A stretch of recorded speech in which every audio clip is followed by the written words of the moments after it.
एक ध्यानी मॉन्क जंगल के एक वृक्ष के नीचे ध्यान किया करते थे। वे रोज एक लकड़हारे को लकड़ियां काटकर ले जाते देखते। एक दिन उन्होंने उस लकड़हारे को रोककर कहा, सुन भाई, दिन भर लकड़ी काटता है, 2 जून की रोटी भी जुट नहीं पाती, तू जरा आगे क्यों नहीं जाता?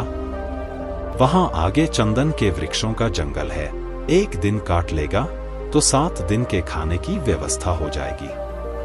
गरीब लकड़हारे को विश्वास नहीं हुआ, क्योंकि वह तो सोचता था कि जितना वह जंगल को जानता है और कौन जान सकता है। जंगल में लकड़ियां काटते काटते ही तो उसकी जिंदगी बीती है। यह साधु यहां बैठा रहता है इस वृक्ष के नीचे, इसे क्या खाक पता होगा कि जंगल में आगे क्या है। मानने का मन तो नहीं हुआ, लेकिन फिर सोचा कि नुकसान ही क्या है, कौन जाने ठीक ही कहता हो, फिर झूठ कहेगा भी क्यों। साधु मस्त आदमी मालूम पड़ता है, कभी बोला भी नहीं इसके पहले। एक बार प्रयोग करके देखने में क्या हर्ज है। साधु की बातों पर विश्वास कर वह आगे गया। जब वह वहां से लौटा तो साधु के चरणों में सिर रख दिया और कहा, मुझे क्षमा करना, मेरे मन में बहुत संदेह आया था, क्योंकि मैं सोचता था कि मुझसे ज्यादा इस जंगल के बारे में और कौन जानता है। मेरा बाप भी लकड़हारा था, उसका बाप भी लकड़हारा था। हम यहीं की जलाव लकड़ियां काट काट कर जिंदगी बिताते रहे, कभी यह न सोचा कि इससे आगे शायद कुछ इससे भी अच्छा हो सकता है। मैं भी कैसा अभागा हूं, काश पहले पता चल जाता तो आधी जिंदगी गरीबी में न गुजारनी पड़ती। साधु ने कहा, कोई फिक्र न करो, जब पता चले तभी जल्दी है, जब जागो तभी सवेरा है। तुम जाओ और जाकर चंदन की लकड़ियां काटो। अब उस लकड़हारे के दिन बड़े मजे में गुजरने लगे। एक दिन जब वह लकड़हारा लकड़ियां काटने जा रहा था तो उस साधु ने उसे रोककर कहा, तुम जब से चंदन की लकड़ियां ही काट रहे हो, आगे नहीं गए? तुम्हारे मन में कभी यह सवाल नहीं उठा कि इस चंदन के आगे भी कुछ हो सकता है?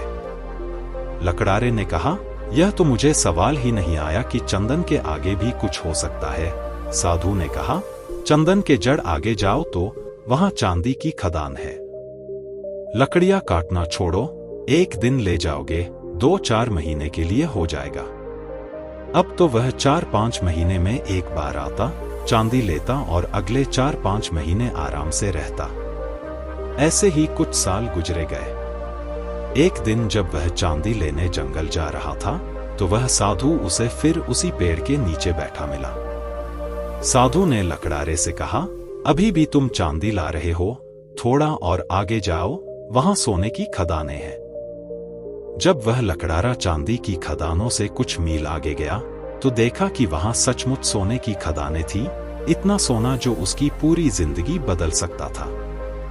दोस्तों, अब हम अपनी कहानी पर वापस लौटते हैं। सोने की खदान का पता चल जाने के बाद लकड़हारा एक बार सोना ले जाता और साल भर तक जंगल नहीं आता। उसकी जिंदगी बड़े आराम से गुजर रही थी। ऐसे ही कुछ साल गुजर गए। जब एक दिन वह लकड़हारा जंगल में सोने की खदान के पास जा रहा था तो उसे फिर वह ध्यानी मॉन्क मिला जो एक पेड़ के नीचे बैठकर ध्यान कर रहा था। जब उस ध्यानी मॉन्क ने लकड़हारे को सोने की खान की ओर जाते देखा तो बोला, क्या तुम कभी जागोगे कि मुझे ही तुम्हें हर बार जगाना पड़ेगा? तुम्हें खुद अपनी तरफ से सवाल नहीं उठते, मन में जिज्ञासा नहीं उठती कि आगे जाकर क्या होगा? साधु ने कहा, अरे भोले इंसान, सोने की खानों से आगे जा, तुम्हें वहां हीरे की खदानें मिलेंगी। जब वह लकड़हारा जाकर देखता है तो उसे अपनी आंखों पर भरोसा नहीं होता, वहां सच में हीरे की खदानें थी। अब तो लकड़हारा एक बार हीरे ले जाता और कई सालों बाद वापस जंगल में आता। समय के साथ वह लकड़हारा बूढ़ा हो गया। एक दिन पेड़ के नीचे उसे फिर वही ध्यानी साधु मिलता है। साधु ने कहा, अरे अब तुम हीरों में ही रुक गए हो। लकड़हारे को बड़ी अकड़ आ गई थी, वह बड़ा धनी हो गया था, महल खड़े कर लिए थे। उसने कहा, अब छोड़ो, अब तो मुझे परेशान न करो, अब हीरे के आगे भला और क्या हो सकता है?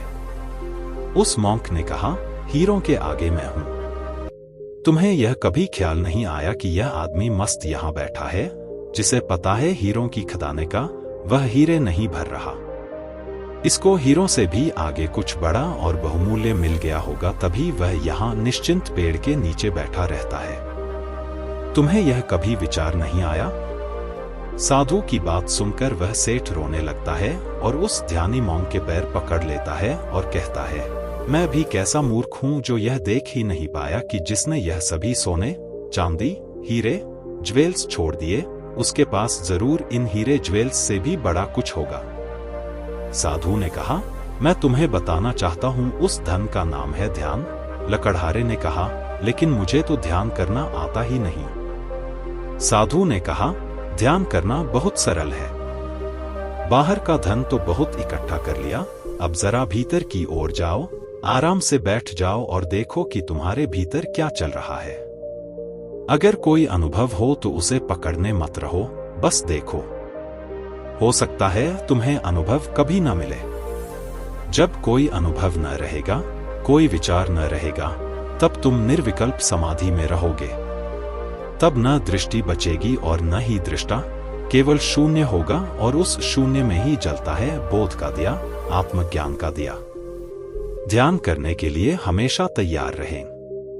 दोस्तों, यदि आपको शुरुआत में ध्यान करने में परेशानी आती है, मन बार बार भटकता है, तो कुकू FM पर 11 दिन का एक कोर्स है, पावर अप मेडिटेशन के नाम से।